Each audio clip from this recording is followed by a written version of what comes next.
Hello, Tim from Fair Play Now on the 4th of February 2023. Yesterday, if you recall, I was talking about a Richard Vobes video where he was interviewing this constitutional law expert, William Leahy, and I left a link to that video in the description box in the comment section below, and I think I'll do the same today as well, the same video in the description box and the comment section below, because there was one section in that video that really stood out to me. I've watched the whole video. When I made my video yesterday, I hadn't watched the whole of his video and that interview, but I've done so now, and the standout point for me came in around about the 41-minute point, just after. But if you start at 41 minutes in, you'll see what I'm talking about here. And this William Leahy guy asked the question, or sort of posed the thought, that if King Charles doesn't renounce his ties to the Whiskey Echo Foxtrot organisation before he takes his coronation oath, or if he takes his coronation oath whilst still being aligned with that group, he is acting unlawfully. That's what this constitutional expert said anyway. The government actually doesn't have all the power. Yes. And for example, the fact that King Charles actually technically can't take his coronation oath lawfully at the same time as supporting policies of the World Economic Forum. That you can't do that. It's just Right. not. So what does that mean?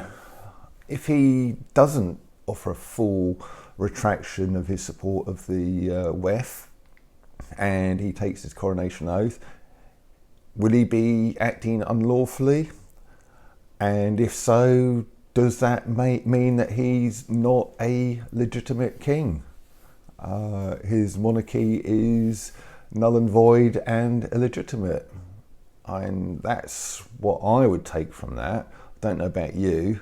I'm no constitutional expert, obviously.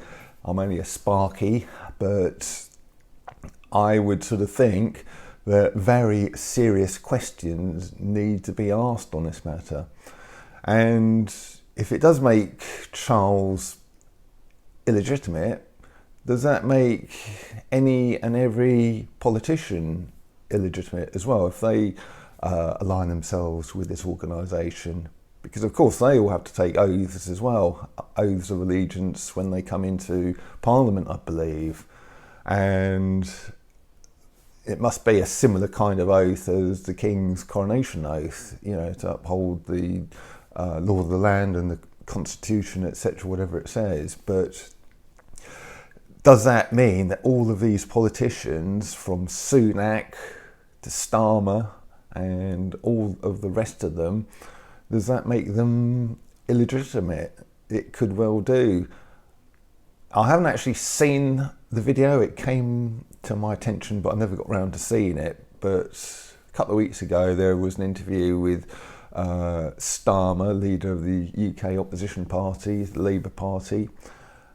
And from what I understood of it, like I say, I haven't watched this video, maybe you can correct me if I'm wrong on this, but my understanding was the lady interviewing him asked him basically who would he put first, Westminster or Davos, you know, the basically the WEF, and he replied Davos.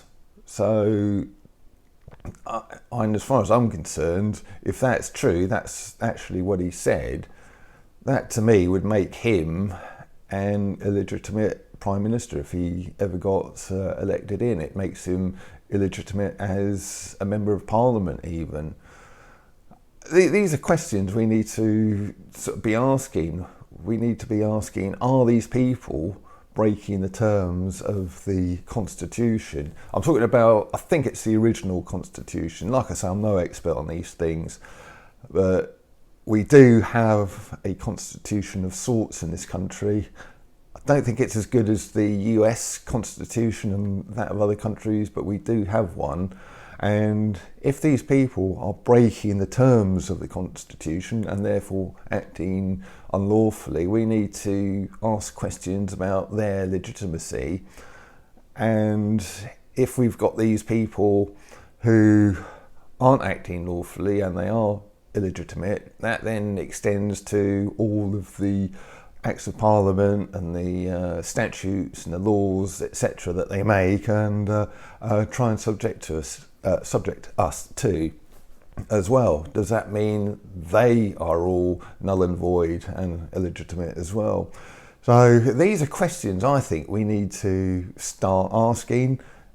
At the end of the video yesterday, Richard Vogue's one, both he and this William Leahy guy were saying that we do need to start asking these questions, make it well known to as many people as possible about the Constitution, questions about the Constitution, and whether these politicians are breaking the terms of the Constitution. And he was of the opinion that if this gets well enough known about and we kick a big enough storm up about it, hold the feet of the government to the fire, is how he and Richard were phrasing it, well, we could make a very, very big difference, and this kind of thing could make a very big difference.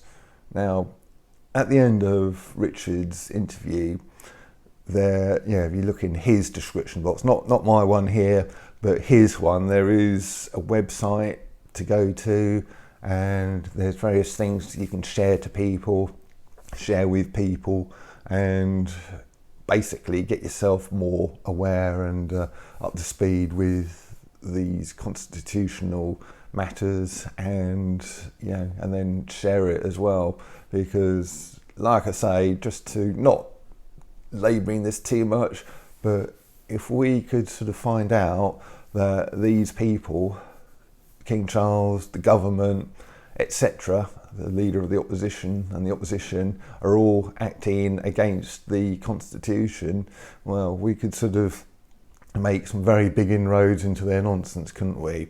So I'm going to leave it there with that thought today. Let you go and check out that video and that interview of Richard Vogue's. Leave the link to it in the description box and the comment section below.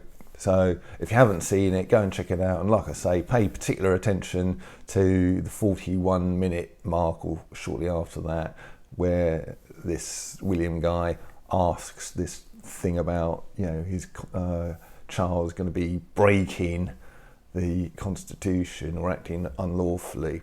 So let you go and do that, and I'll be back soon. Tim from Fair Play Now. Thanks for watching.